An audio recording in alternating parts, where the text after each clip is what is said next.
guys, how you doing? Hopefully everyone's staying home, staying safe. We're launching a pizza kit so you can make our wild boar pizza at home. It's going to show you maybe how to stretch a dough a little bit.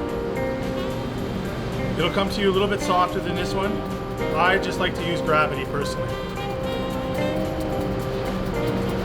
We could show you two ways if you're using a rock at home, if you have a pizza stone, or if you're going to use a pan.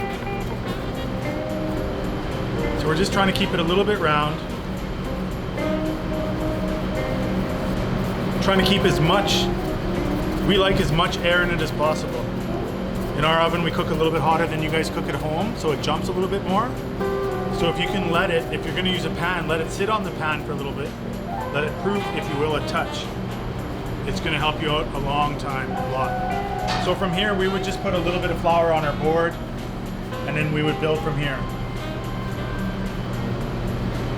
That's it. But at home, if you're going to be using a pan, I would look into using a little bit of polenta or a little bit of corn flour on the bottom of your pan.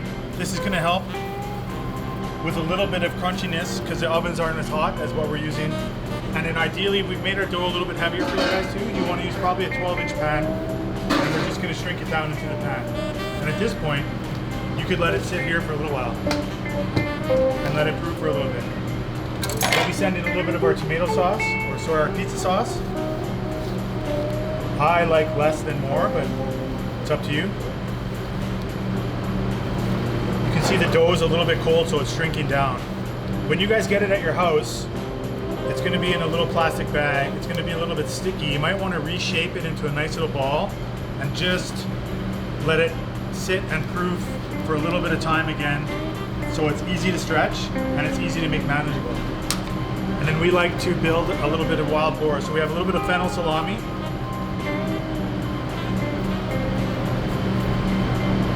I wouldn't say there's too many rules, but I like salami underneath, personally. And I like everything else on top. So we have a little bit of pizza cheese. And again, you can do anything at home, but we'll give you enough, but again, I like a little bit less than more. This dough will get a little bit weighed down if you put a little bit too much onto it. Now we're going to put a little bit of pancetta on it.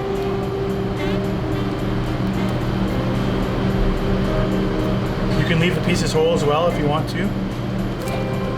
You can put the pancetta underneath if you want in whole pieces. Either way.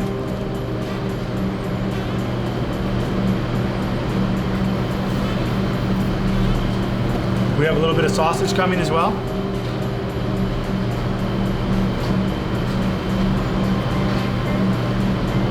It will show up raw. Watch for cross-contamination.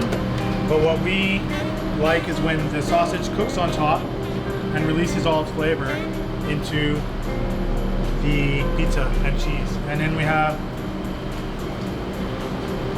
our wild boar bacon. One of my favorite things. It's not the greatest for breakfast because it's so fatty, but when you're using it for our carbonara at Bonterra or on top of our wild boar pizza here, we're good. Done.